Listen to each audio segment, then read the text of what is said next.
there's some game on or something that I need to hurry up for, right? So just give me the quick go. All right, so welcome. I'm Jennifer Niederklein. I'm the high school counselor, and welcome to the class of 2025 senior parent meeting. I am going to apologize, first of all, because we are replacing volleyball standards, and the group that was coming in to do that, they're still in process of doing stuff. So typically we don't have all of these extra things on the stage, so I apologize for that. But at least you have the screen and can see everything. You should have a folder for your student in front of you. I do have empty blank ones if there was a mix-up or something like that. So we will be going back and forth. I try to color code everything, so then I'll say like the right page or whatever it is. So we'll be turning back and forth. If you need a pen to take notes, we can do that. If you have an extra page or a page missing, or a page with holes on the wrong side, it happens. Jake Houghton, we're going to give him a shout out. Don't blame my kid for doing it. He told me, he said, Ms. Niederklein, the page is moved. I said, you got to move with it. So it's okay. So everything should be fine. I tried. He did great. He did great. All right. So I always like to start with an inspirational quote. Your kids love it. And then tell me when you're inspired, and then we'll move on. So are you good and inspired? Okay, perfect. All right. So slide 3. This roller coaster is for both parents and students. If you haven't already noticed, we are in the middle of October, first part of October, and some of these emotions, some of these things might be where you're already at and where your student is.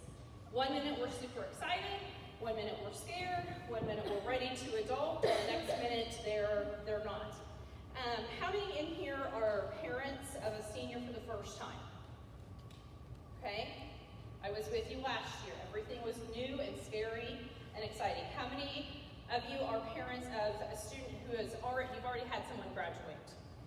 Okay, so now you're just ready to go, right? You know where all that is. So somewhere in the middle, at different times, we all experience different things. Mid-March, spring break comes at a really great time, so March kind of hits a high point. About January, February, good luck. So there's nothing more exciting than 18-year-old acts in February when it's snowing and they can't do anything. Here is my information. Most of you already have my cell phone number. If you need to contact me in emergency situations, you can contact me. Make sure that if you update your phone, you tell me who it is, that sort of thing. My email is there, and I want to show you quick my website. That I tell the kids I am definitely not a techno wizard by any means. So the instructions are there for you. And I have to turn around because my screen is not showing. So if you go to Frontenac 249.org, and they are a student. First of all, shout out, if you have not been using this lately and see our new calendar, how everything is listed out on here, that is a really great thing. You can subscribe to just FHS or just certain activities, and that is updated instantly. So that is really great. So your student is a student, and then I'm FHS counselor, and their senior page, here's the same information. But for seniors, we're going to utilize the financial aid tab most of the time, okay? And I have left everything on here from last year for you to see what it will look like in May. So under the financial aid tab, it still says class of 2024, and I understand. So here is the recording of the parent meeting, the slides, all of the information. Anything that I send out, I update on there as well. Scholarship resources, scholarships, and then I list out the scholarships that are any local scholarships that come through us or that I send out. They're all listed on here, and they're arranged by due date. So, for example, the Everly Scholarship, everything on here they can click on, and most of them, if they PDF fillable, so they can download and fill those out. So again, that's on my website. So a lot of information is there, and I tend to send everything out. If you've noticed, I'm sorry if you don't like getting emails from me, it'll be over in May. I had a dad once, like at graduation, they were so excited, not that their kid graduated, but they were done getting emails from me. So I get it, it's fine, I understand. But every opportunity I come across, I send it out to all students. Like the Buffalo Association Scholarship that I sent out a couple weeks ago. I really don't know who has an affiliation with the Buffalo Association, and I don't feel like I should be able to handpick the 3 or 4 kids that should apply for that. So I send everything out to everyone. If they want to apply for it, they can apply for it. If they don't, there's an extra box for that. Sometimes it's like, oh yeah, I remember seeing that now. So it's always a good thing. I tell them it's okay to have 2 different Need or Find folders. Need or Find yes and a Need or Find no, and you may have to go back to something at some point in time. So that's my website.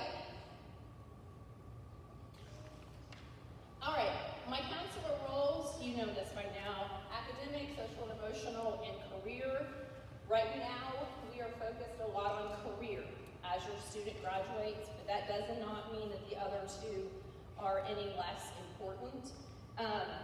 Everything kind of snowballs and plays into each other. So how I can help you, how I can help them at the same time. 249 graduation requirements is still 28. That has not changed. If you have a freshman or any other students that are freshmen or below, their graduation requirements have changed. It does not impact your current seniors. The half credit of CLP/CPF, while your student has been at high school, we've had 3 different names for this class: career and life planning, career and personal finance, and now it's financial literacy. So any of those 3 classes, they just have to have a half credit of any of those. So that's what the CPF, CLP, go ahead and slash on there, financial literacy too. But the 28 they have not changed.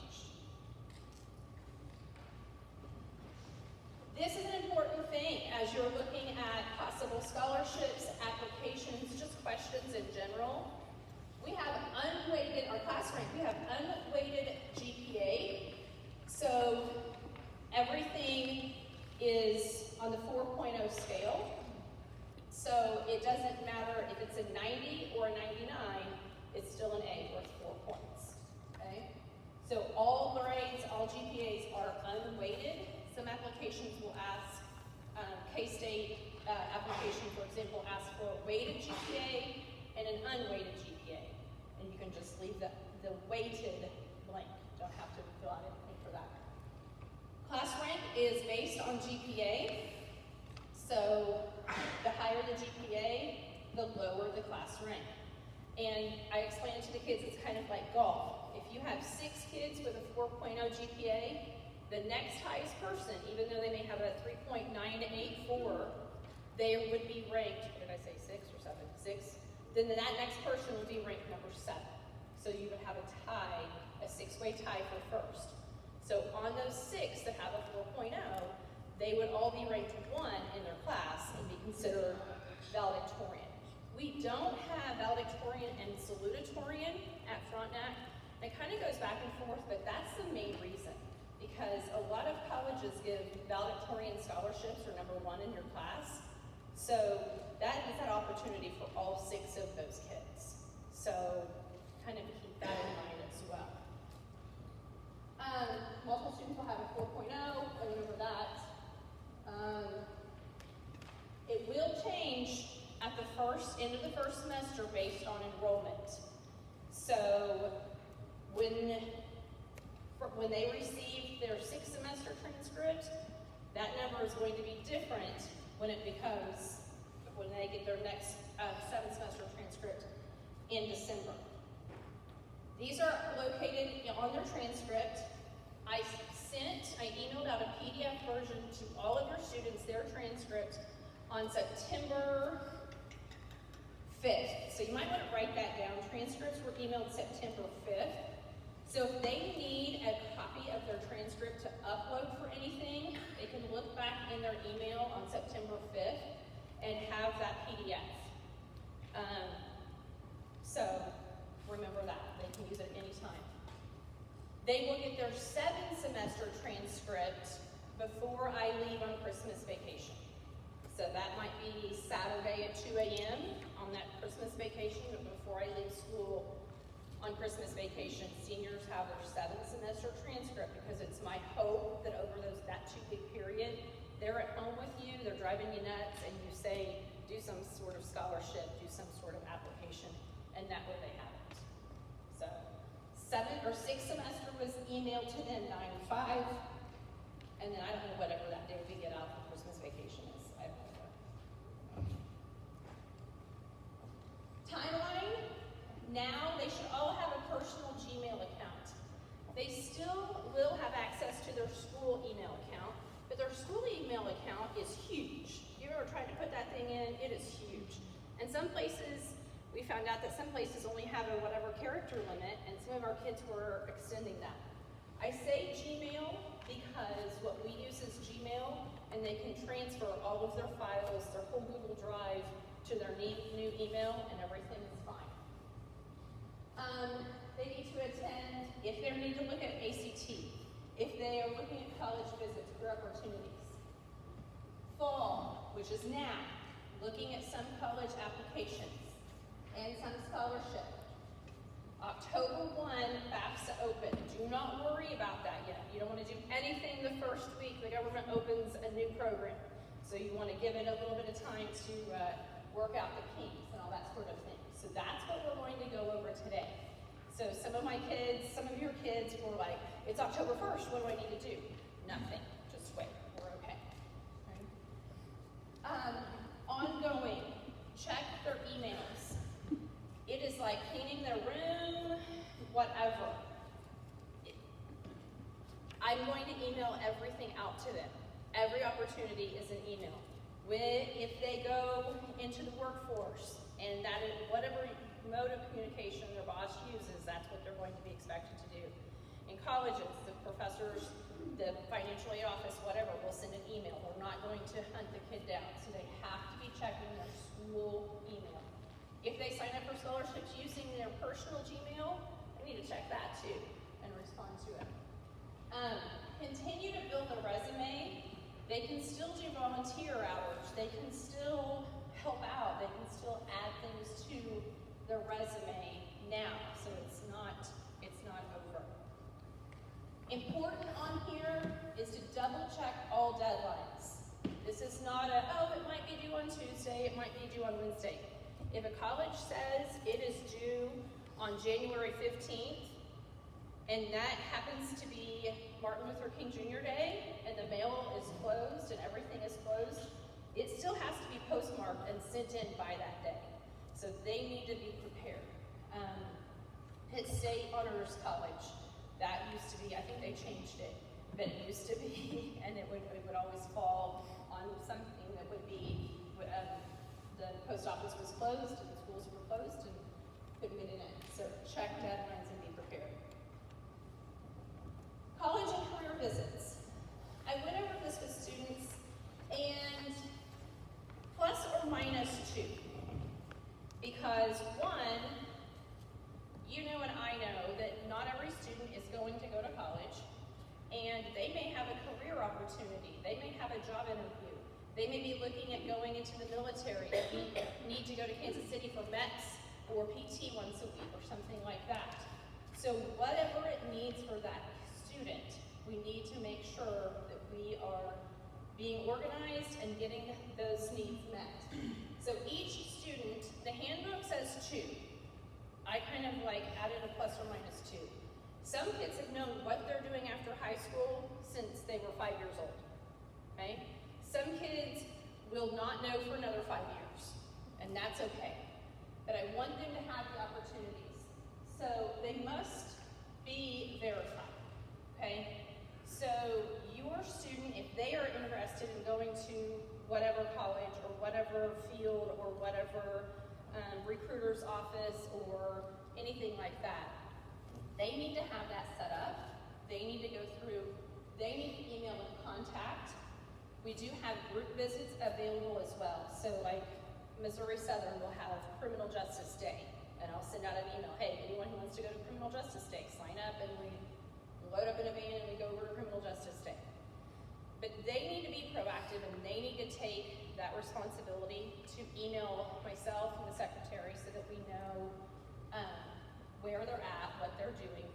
And I know, because I'm a mom too, I want to email that out and say and plan and do all that kind of stuff. It really does need to be the kids' responsibility.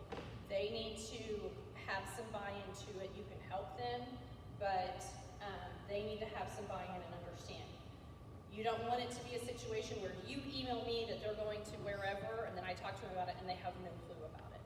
That's kind of an awkward situation. Listen for announcements. I have college reps come in during lunch. I have them coming in during seminar. So making sure that they have and understand whatever opportunities. But students must email before they go.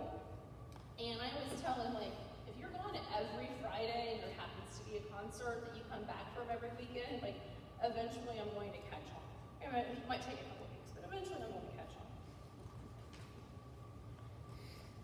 All right, testing. So, not every student needs to take the ACT. There are a lot of opportunities without ever taking the ACT. If a student does want to take the ACT to go to a four-year program, most colleges and scholarships will accept up until the December of their senior year ACT score. Most.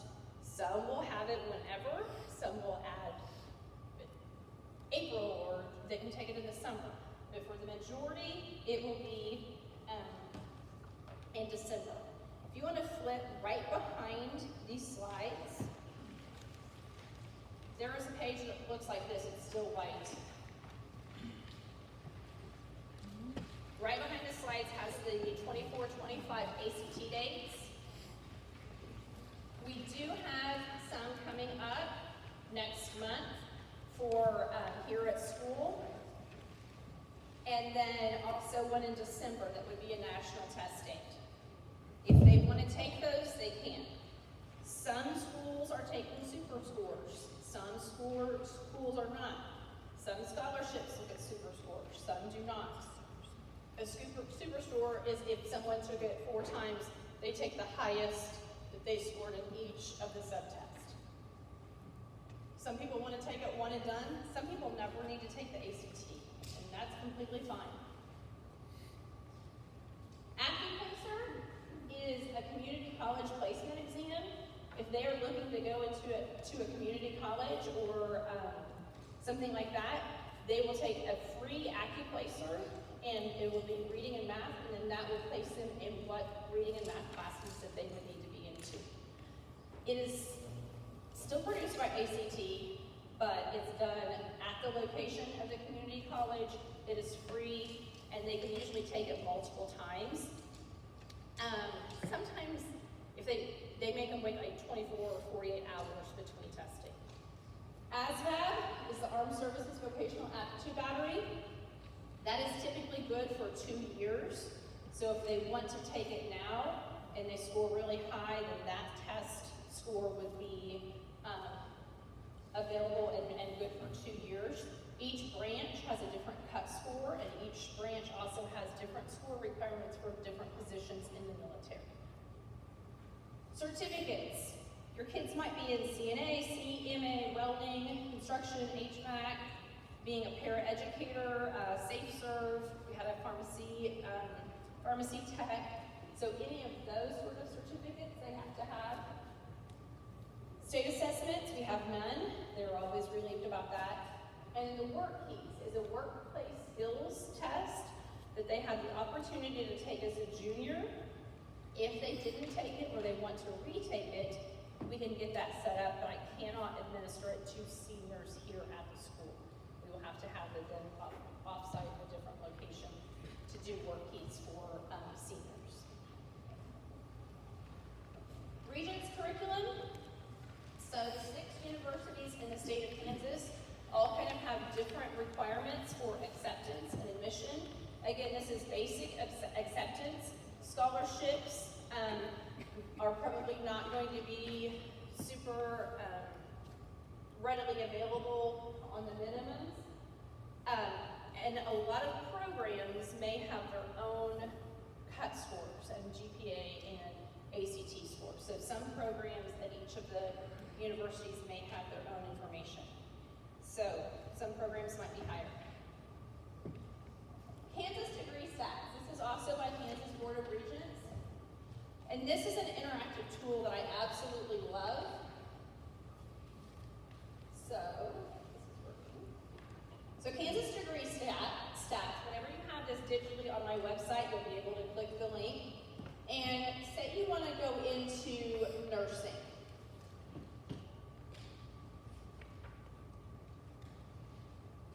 So this will come up with all of the schools in the state of Kansas that offer a nursing degree, where it's at, what kind of degree they offer, required hours, so then you can compare. And you can click and compare, just like buying a car. You can click and compare and see how much everything is. It shows the cost. So if your kid is not sure where they want to go, but what they want to do, they can use this. They can also do the reverse. If they know Grandma and Grandpa live in Hutchinson and you want to, that's where they want to go, you can search everything for Hutchinson through here, and it's a little bit easier than just going to that school's website. If you turn to the pale green in your folder, there's an example of Kansas Degree Stats. And on the back, Kansas Board of Regents has a lot of information, so that is a really good, it's not on Kansas Degree Stats, but it's on Kansas Board of Regents webpage under, I can't see anything. You can search scholarships, and I printed off a list of different scholarships or helpful websites or. So you have that option available, but all of that can be found at Kansas K-Board.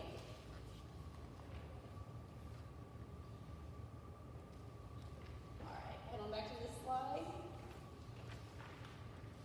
Okay, Apply Kansas. Free days are October 7th, so Monday through today. I'm going to stick around afterward if your kid has anything. This really applies if they're looking at applying to KU, K-State, or Wichita State, because most of the other ones in the state have free application. So if they are going to Pitt State and they have not done their application yet, it is okay. They do, their deadline is not until later, and they don't have a charge anyway. So K-State and KU, I believe, are $50 each. I think Wichita State is $35. I don't know, it changes every year. So if they're looking at any of those, they're going to want to get their application in now, whenever, before midnight tonight, and those application fees will be waived. I sent out an email on Sunday, Monday, something, with the list and the links where you can go to those schools and apply and go through everything. So if you have any questions, I've answered some questions and had some texts, emails from kids, and I think we're all squared away. Again, and I'm going to add this too. If they're currently or have taken a Pitt State class, they do have to reapply. I am having some issues making the video on that because I can't log in as a student anymore. They put on this, like, you have to, like, I don't even know what you have to do to log in, but I don't want to mess that up for my kids. And then I tried to do a video thing on a kid's computer, and that was a disaster. So you might get a video that is literally over somebody's shoulder on the phone because that's where I'm at with it. So if you need help with Apply Kansas, let me know. I'm sticking around tonight for that as well.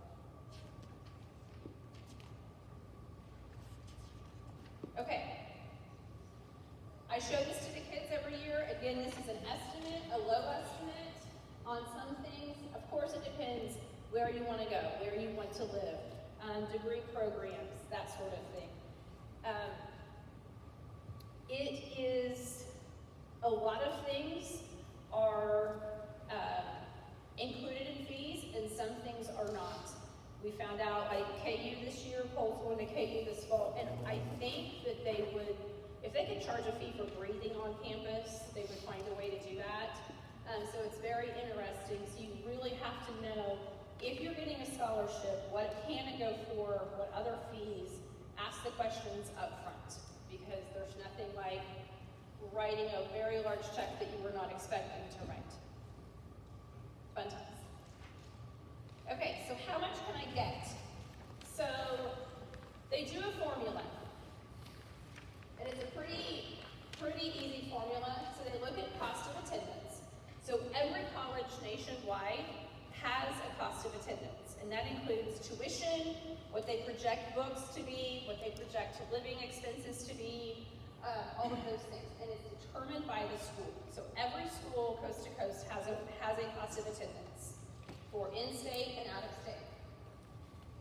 Then students complete, you and your student complete the FAFSA, and then that determines your individual student financial or student aid index.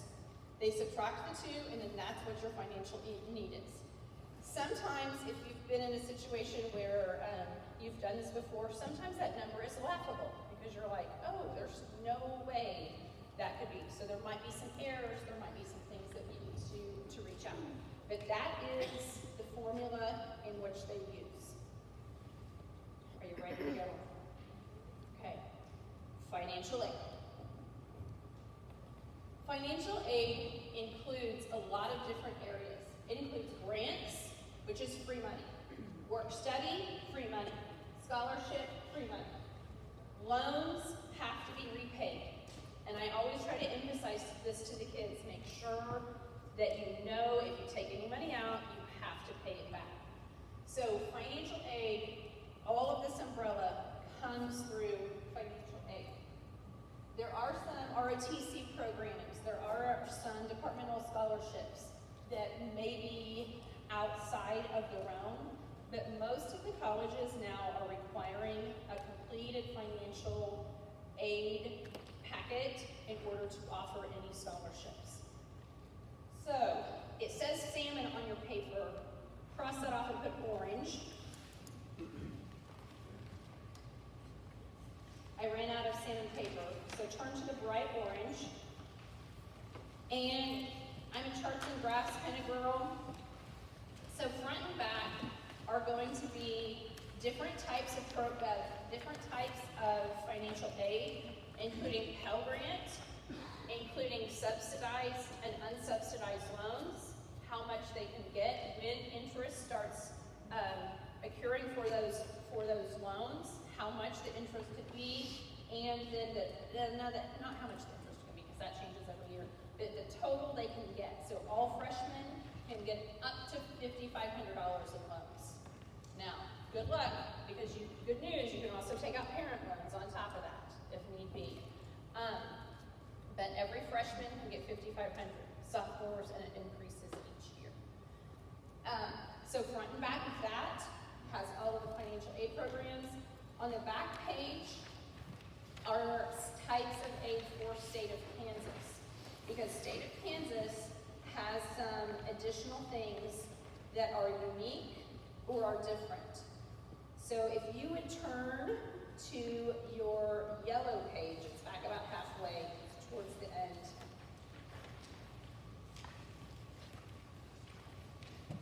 Kansas Promise Act Scholarship. There's a lot to it, but it is a great opportunity. Pretty much if your student goes into a specific area of need to a specific place, which is ever changing, right?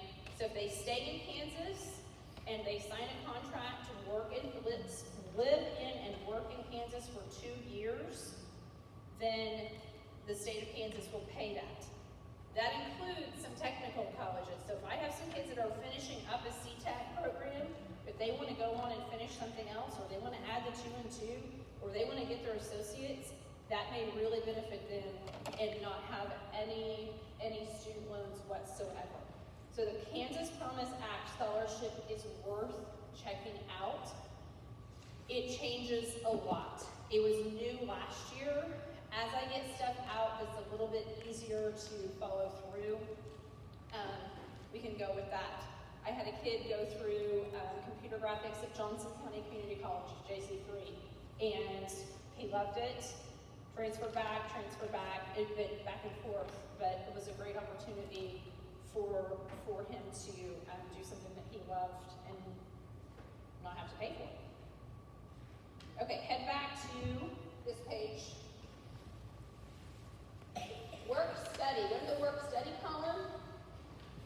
Work study, where you have, and it says you must say yes on the FAFSA, circle that. Work study is if you're at college and you work at the rec center or some kind of office, something like that. The way that you apply for that is through financial aid when you're completing your FAFSA. And to go back and make a change in your FAFSA is doable. It's just not super fun, okay? So if your kid is looking at doing, I think they can work up to like 10 or 20 hours a week, maybe $10 an hour, $15 an hour, depending on what they're doing, and they schedule that throughout their classes. The only way that they can sign up for that is through when they do their financial aid. And I encourage kids, hey, it's okay to have a second job, but if you have a 3-hour break, you may as well work for 2 of those hours and get paid for it. That's work study. So it has to be done whenever you're completing your FAFSA. Financial aid. Okay, so free application for federal student aid is what it stands for. You will see emails of someone or some company that if you pay them $149, they will help you with that. If you have $150 you want to just donate, send it on to me and I'll help you with it. It is a free application. You do not pay anyone to fill out a free application for anything. So it is not terrible. It is not just a walk in the park, but it is doable in a short amount of time, and then we wait patiently, sort of thing. Something I'm not super great at, but it is a free application for federal student loan. The parent and the student each will have to have an FSA ID. Federal Student Aid ID. FSA is different than FAFSA. A lot of different letters. It is included with federal tax information, and it was updated last year. So Villages, we were the first ones to do it with last year. It is going to look different than it did for Brennan a few years ago. If you had a student that graduated not last year, it is going to be different. If you've not had a student graduate, then you don't know the difference. You're completely fine. It doesn't matter. If you look at, okay, so go to your ACT, then we had the green page, then we had the orange page, then we have 2 pages of FAFSA checklist. It has a bunch of boxes and numbers.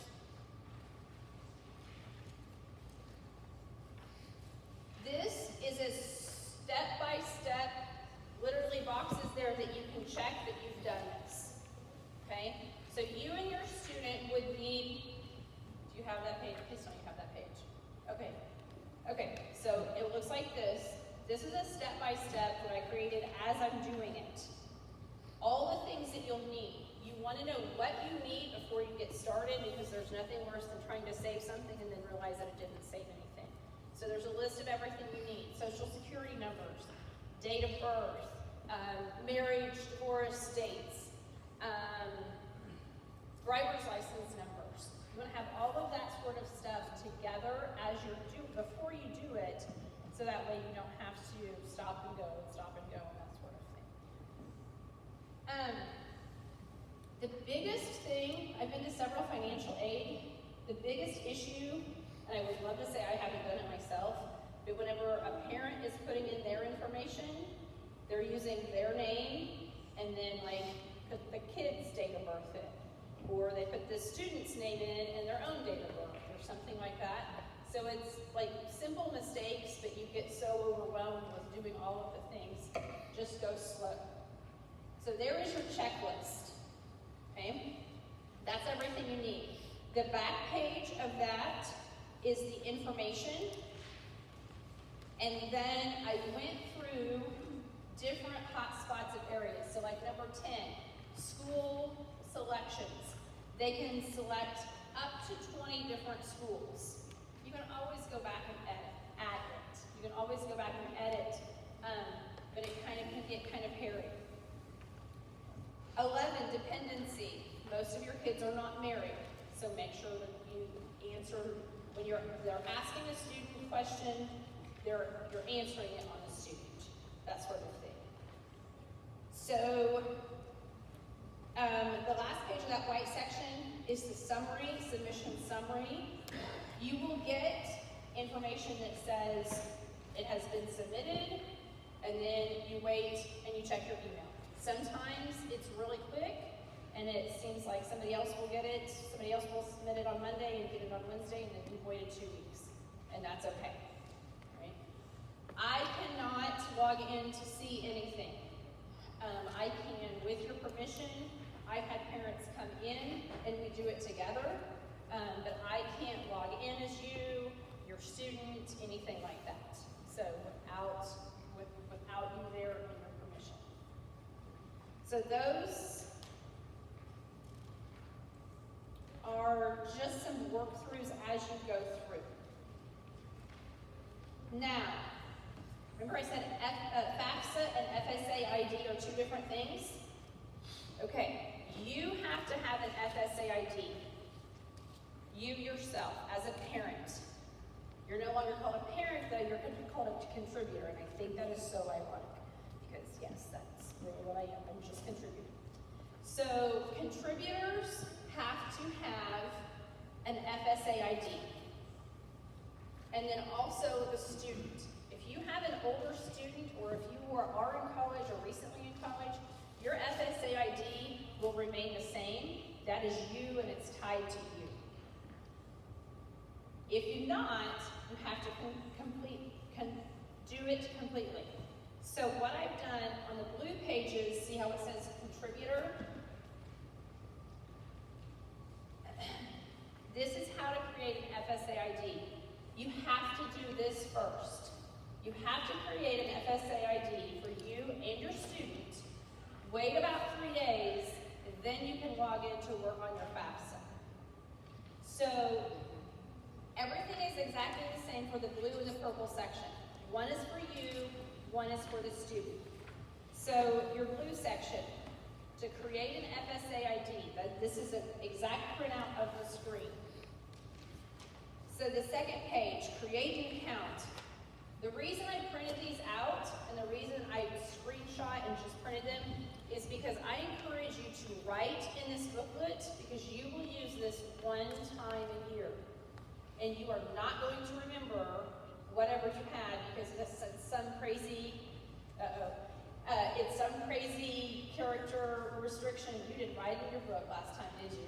And was I right? You need to write in it? Just ask her. I bet you remember your old ID though. Yeah. You want to risk it, So, I don't write anything until they have said that everything is okay. Because username, Jennifer, you would not believe how many Jennifer Niederpines there are. It's a little bit crazy. So, write in this to have it. When you create your FSA ID, put the email that you have on there. Whatever email that you're using, write everything out. Your password, it has to be uppercase, lowercase, a number, and more than 8 characters. So all sorts of things on there. On the step 3 of 7, create an account, your permanent address. And I write down if you spelled out the word south or just put an S. Because there may be a verification later on that if you go to have to reactivate your account, and when you created it, you put S, capital S period, and then when you try to re-log in, you spelled out the word south, you may have to do a few extra steps. So write everything down exactly as you're doing it. Mobile phone, they will do text. You have to do authentication through either email or text. So if you are someone that changes your number a lot, or your email or something like that, you'll have to make sure that those are updated. I always, on that contributor page underneath phone number on step 3 of 7 where it says yes to agree to my mobile phone access. I always click yes on that because that can be a lot easier than email. The next step 4 of 7 is just communication, preference, how you prefer to get it.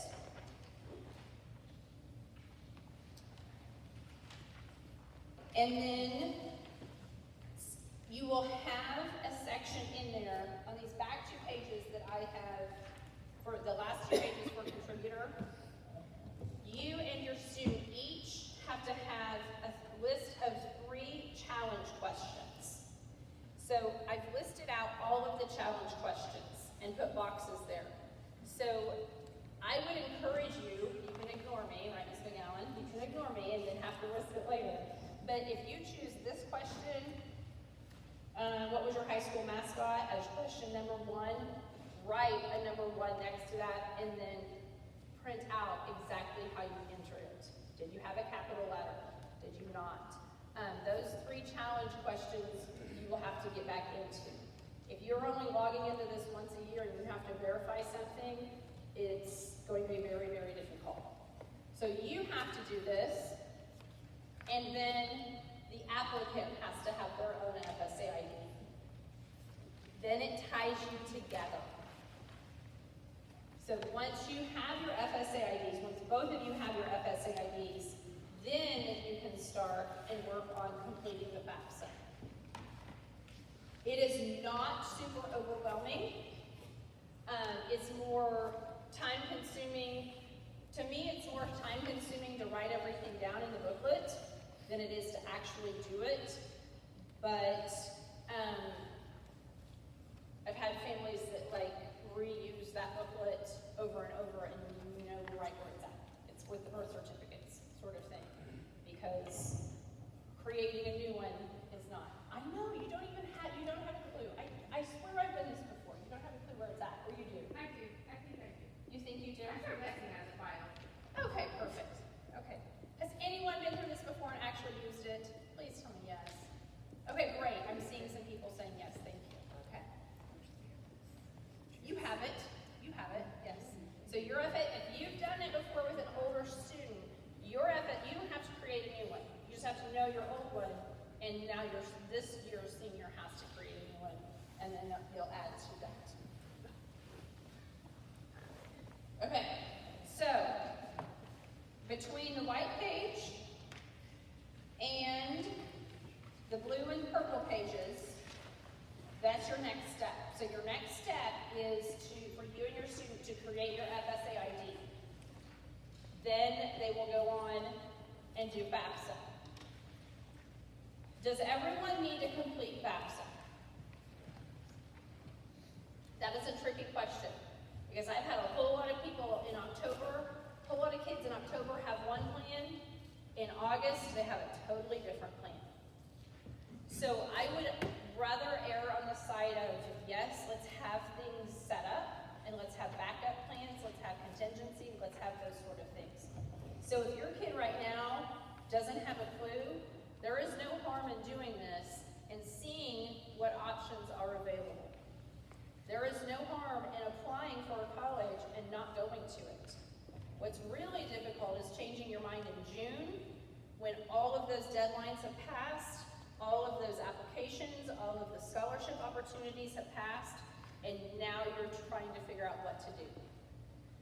So the way financial aid works is the way this works, each school has a bucket of money, and they're able to allot that out in certain ways. So I always use Pitt State because of geography. So Pitt State has a February 1st deadline for scholarships. So on February 2nd, that has closed, and they're able to start divvying up the money from each of those buckets. If you haven't applied for it, you're not going to get any money at all. And it's okay to apply. I have kids every year apply to several different colleges and then weigh out, what are they going to do? Where are they going to go?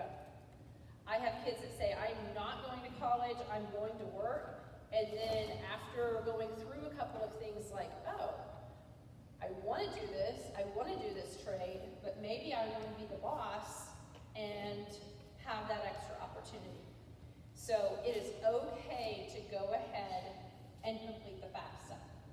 Some people can just write the check and don't want to do anything with scholarships and whatever.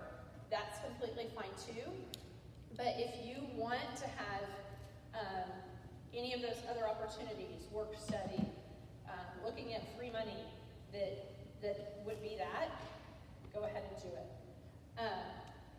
Last year's class, the class of 2024, Frontenac, last year's class, won for the state of Kansas. We had the highest percentage of FAFSA completions in all of 3A. So that's like a state championship in football for financial aid, which means nothing to anyone else but me, knowing that our kids had those extra opportunities. It's okay to do that. And I have kids every single year know what they're doing in October, and August 1, the check that I write for their scholarship goes to a totally different college that I wasn't even on the radar that whole year. So don't cut off any opportunities that may be available.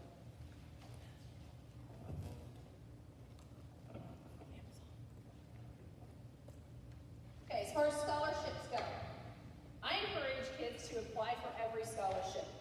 You are going to receive everything. You have everything available. You know where you can find it on my website. You know you're going to get emails on it. They're going to get emails on it. If they want to do it, they will do it. Okay? So be sure to apply for everything and follow all the requirements and deadlines. If it says you have to have a 3.0 to apply for this and they have a 2.9, that's not a 3.0. Okay? So follow those requirements. Most are non-renewable. Put a box around that box. Most are non-renewable. A lot of local scholarships are only for the first semester. So you may get a $500 scholarship from the Monte Arabia Scholarship Fund, and you pick that check up in August. When second semester comes around in January, guess what you don't have? That $500 Monte Arabia scholarship. A lot of scholarships are non-renewable and for first semester only. So plan accordingly. When completing scholarships, they must sign and date every submission. So when they bring me a scholarship, when they email a scholarship, when that comes time, I have a physical folder in my office for every scholarship that they have to sign and date when they turned it in. Because there is nothing worse than being, well, why didn't my kid get that scholarship? They didn't apply for any scholarships. So you will get zero if you don't apply for anything. Thank you notes. I require every student to handwrite in ink a thank you note, and they have to bring it to me. So whatever scholarship they get, space and hand me $100, the least I can do is write a thank you. So that will be later on. Scholarships through Frontenac High School will be available at a date that will be posted in August of 2025. We have, between the Frontenac Education Foundation and the school, we have a CD that breaks on a certain date, so we can't make a check until, it's usually the first week of school. So it never fails that I have new students coming in and seniors to pick up scholarship checks. I text them out, hey, your scholarship check is ready, come pick it up. Checks are either sent directly to the college or also have the college name on it. So they are not just going to get a check that has their name on it that they can just go out and do whatever. They have to take it to the college. If they have an overage, the college will give them a refund at a later date. But they are not made out to their name. Every student who graduates from Frontenac High School, be the very last page in your booklet, every student at Frontenac High School will receive a $200 scholarship per semester for 4 years from Frontenac Education Foundation. That's why I was pushing really hard for your kids to be at and work FESTA, because they will be the next recipients of that. There are requirements. You have to apply every single year. You have to apply by the deadline. The deadlines are there. The website is there. It is a Google form. It says their first name, their last name, their college, and their student ID number. It takes about 1 minute to do a $200 scholarship. It is blasted out. I have no control over it. I can't access to see who has or has not signed up for it. And it is sent directly to the college. So some colleges take longer to process, some are super quick, but it is always sent, I'd say, it's always sent before that actual due date of financial, mid-October. But it's usually sent early September is whenever it is sent. So everyone gets that straight from FEF to the college. That money does not go through us, because it is literally tens of thousands of dollars every single semester. Last slide, NCAA Eligibility Center. If any students are looking at playing or doing anything sports related after high school for Division I or Division II, or if they're looking at an NAIA school, they need to meet all of those eligibility requirements and make sure that they have the appropriate classes, the courses taken care of and applied for that. So if your student is looking at playing a sport after high school, they need to reach out to me and go through some checklists. Okay, did I go through all of the pages? Were there any pages I left unturned?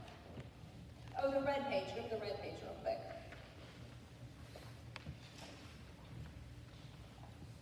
This is from the Kansas Association of Financial Aid Administrators. Student Financial Aid Administrators. Doesn't that sound like a fun group?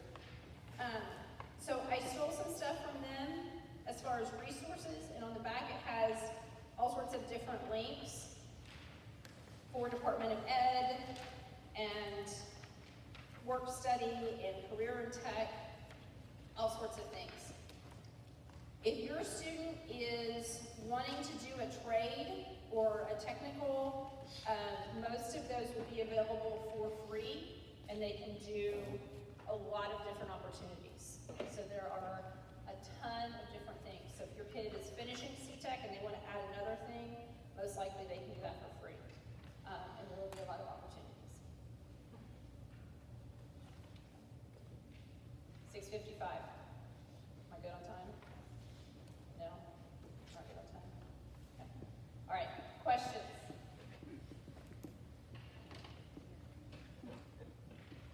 Because you're so overwhelmed, or because it was so thorough? Very thorough. Yeah. Yes, ma'am? I have one question about Yeah. the ACT that you're having here on November 6th. Is it too late to register for that? It is not too late to register. Don't tell your kids this, but I actually registered them all to begin with. Shh, don't actually tell them that. They just have to tell them yes. Because there's nothing worse than they need it and then they forgot to do it. So, but don't tell them that. They have to be responsible. So they can still So fill out just the tell form. them to tell you they want Nope, to. they fill out the form. They have a ACT Google form that they can fill out. But just tell them to fill that out. Mhm. Yeah. Yep. Okay. Yep. Yes, ma'am? So if they've already taken their ACT and they've got their score, they don't have to worry about taking it again. They don't. They can take it again. Some colleges and some scholarships will do a super score. So maybe they did really crummy in one area and they want to focus on that this next test, and then they would take the highest of each of those 4 subcategories to do that. But if they don't do the super score and they're just taking their one ACT, if they say they take it like a third time, do they still take the highest ACT score that they've had, or is it? Yes, they can report the highest one. Yep. And not everybody needs to take the ACT. And some people are super smart and can't take a test. And some people, their in-class work is different, but they can just do really great on tests. I'm I'm neither one of those people, but anyway, so, mhm. What if your kid doesn't know if he's gonna do junior college or 4-year, does he need to go ahead and take the ACT? So if they're not sure, JUCOs do not require an ACT. And if they're not sure, I would look back at if they're looking at staying in Kansas, those colleges, if they have a 2.25, they're automatically or higher GPA, they're automatically getting into any of those schools. They don't have to have an ACT. If they, every junior took a practice ACT, everyone took a practice ACT their junior year. If they didn't get over that 21 or they just don't care, then I wouldn't worry about it. I say that, and then some kids, it's totally different from junior year to senior year too. So everyone's different. So I will not tell them they have to take the ACT. I will tell them they have to graduate, and then have a plan after graduation. High school diploma plus whatever you're doing, some kind of certificate, some kind of something else. Okay, I am between you and either supper or a ball game. I'm going to be here. If you have individual questions for me, stick around.